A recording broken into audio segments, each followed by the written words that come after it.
Having the interest of others at heart and putting yours aside is said to bring blessings to people, and this is evident in today's story, where we feature a woman who is a wife, a mother, and beside that, she is a boss. We feature a role model and a motivational speaker. This is the director and the founder of Project Africa. My name is Lindy Wafula. I am the founder and director of Project Africa, an organization that is working to empower women and girls in Kenya, with the project stations in Nairobi, around Makadara area, and in Lungalunga, which is in Kwale County. Growing up in a slum is a challenging state.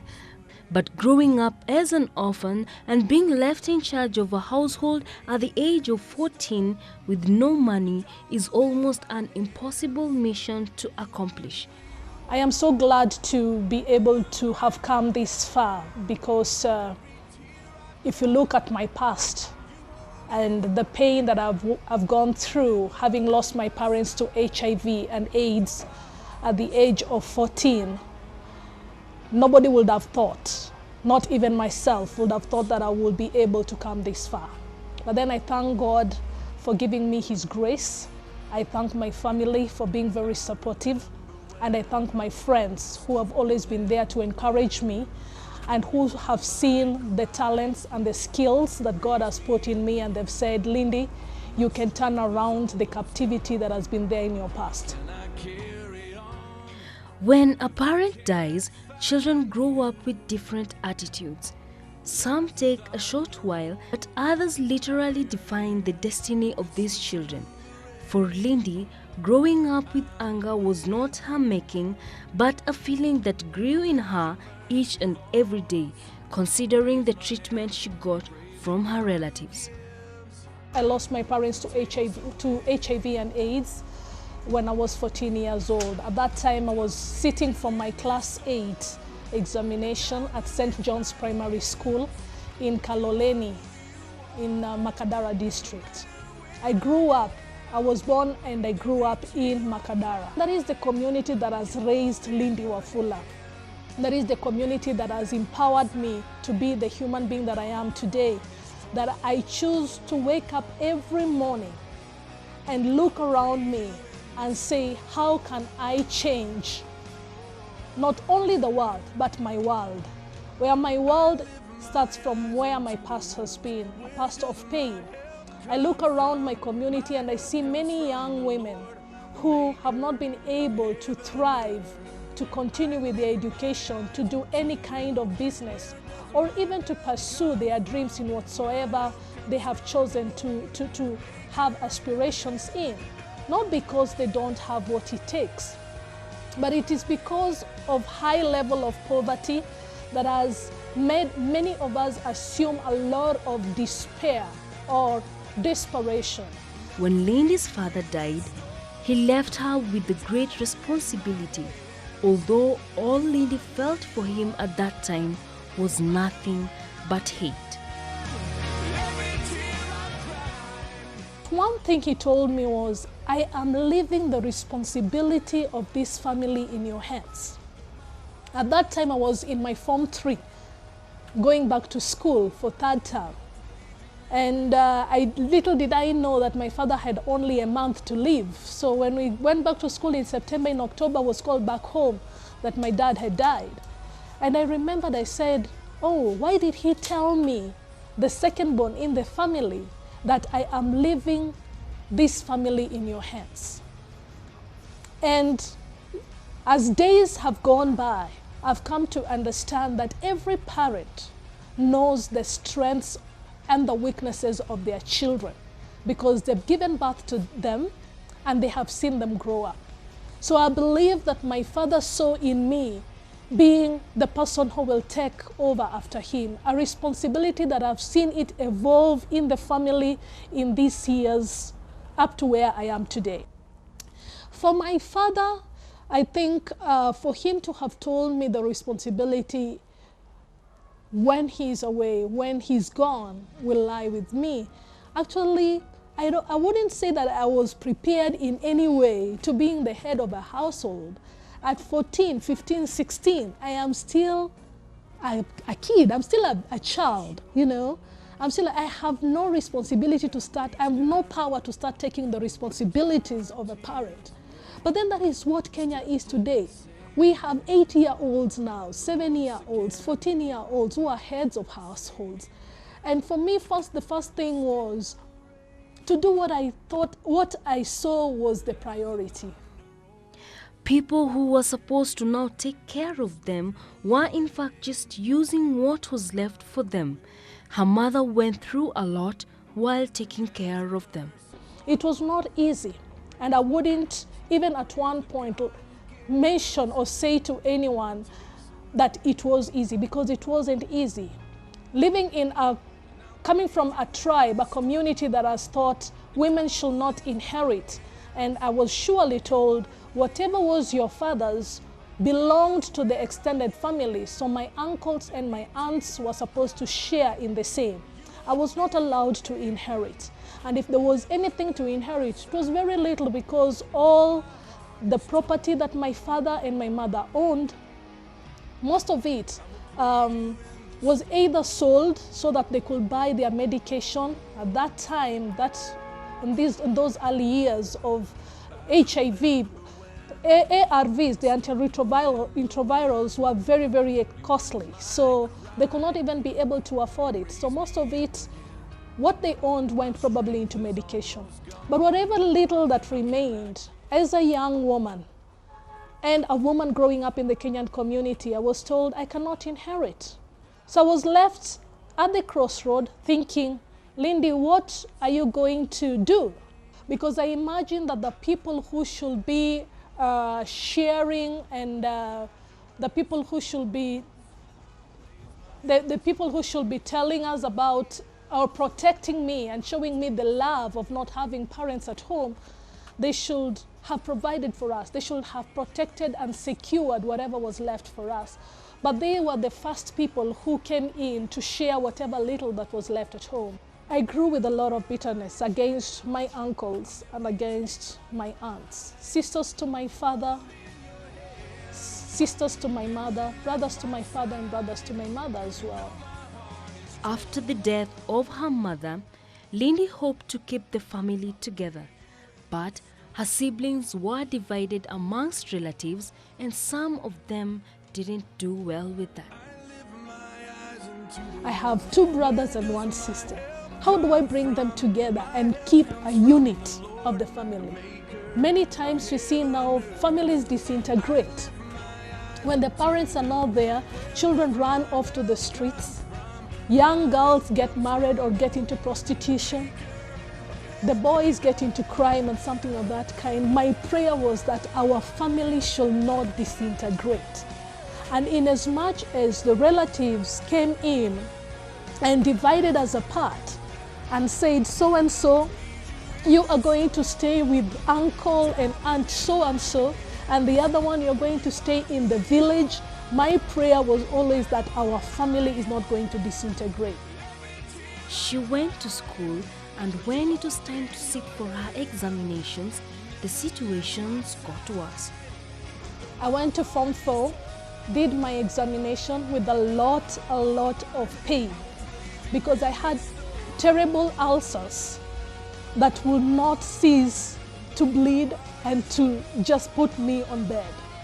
And I remember times I will call home and talk to some of my relatives and tell them I am sick, and some of them thought I was pretending.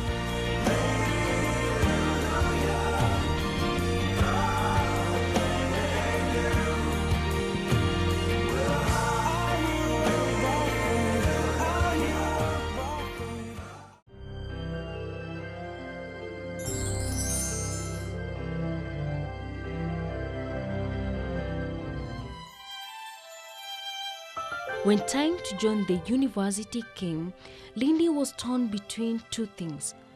Was she supposed to get herself a job, or was she to continue going to school? Or on the other hand, was she to let all this go and fend for her siblings? So after seeing my results, I had again getting to another crossroad. The first crossroad is where I have a lot of bitterness, and I'm still carrying it forth with me in school. The second crossroad is, Lindy, who do you give the first priority? Do you go to the university, or do you allow your brothers to go through school so that they can attend their primary education and their secondary education? And I chose to allow my brothers to finish their schooling.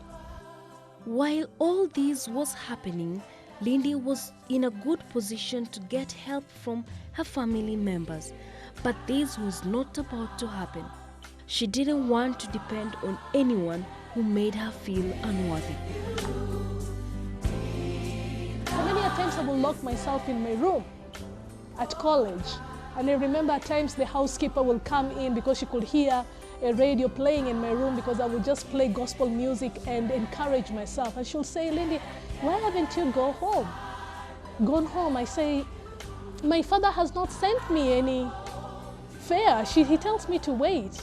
The father was talking about his God, because that is the only place where I was waiting to get help from.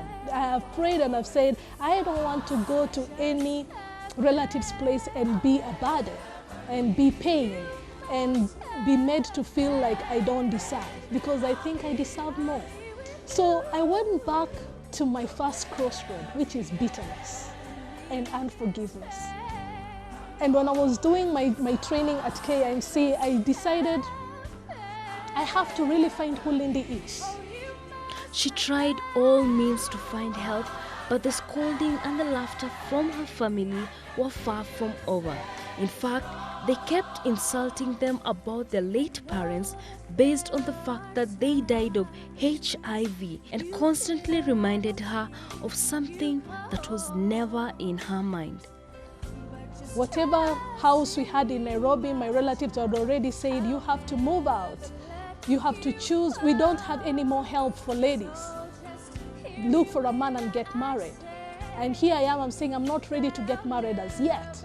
I have to see my dreams come to pass, and I've got to see my brothers finish school. This made her think twice about herself and what she wanted to be.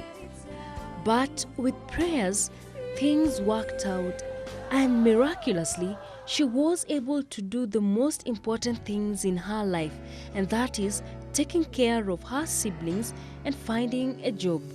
Going to school was also part of the miraculous things that happened in Lindy's life. The reason why after high school, one of the things that I chose to do was to overlook my going to the university so that I can keep the family together. I could be able to stay with my brothers and my sister and make sure that the family keeps together. But then when I went to college, to KIMC, I remember going to the principal of KIMC at that time, Mr. Job Osiako, a man that I will always respect, because I didn't have school fees. I was told by my uncles, there's no more money for you to go to get education. Go and look for a man and get married. And I went to Mr. Osiako, I said, I have always wanted to be a TV broadcaster. I have been selected out of 3,000 plus people who did the interview in that year.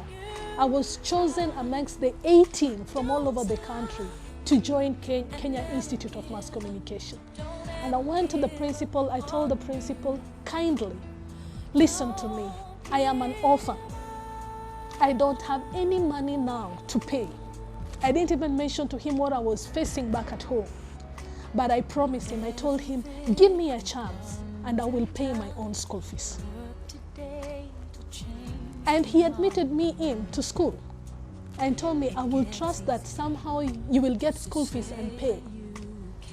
After the first 3 months of training, I got my first job with an advertising company in Nairobi. She found her first job as a script writer, and for 3 months, all she worked for and her salary had to go to her school fees and, of course, her siblings' school fees. And I was given a chance to do script writing for a commercial. And I did a script. I wrote a script and gave it to my boss at the advertising company, and he took it to the client, and the client accepted it. So our company, the company I was working for, was given this project to do our advertising for TV and for radio. So I was paid money out of that in the first 3 months of my training, which I used to pay part of it my school fees and part of it to send and do shopping for my brother, who at that time was in one of the high schools in Western Kenya. And he had written to me a letter telling me, Lindy, I have been sent to school, but with a small Colgate, you know, the tiny Colgate? That is the only item he had been sent to school with. And I thought about it, I said, oh my God, that put me into a lot of pain. And I said, I would work. So during the day, when I was supposed to be in class, I was actually out hunting for jobs, looking for programs that I could be taken in as a producer or do a voicing for these programs so that I can be paid whatever little money to afford to pay my school fees or to afford to pay my brother's personal effect.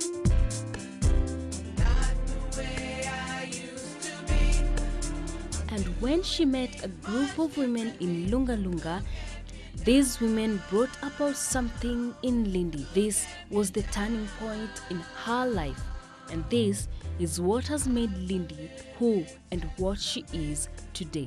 I remember at one point after I lost a contract in the media industry, and I had my brother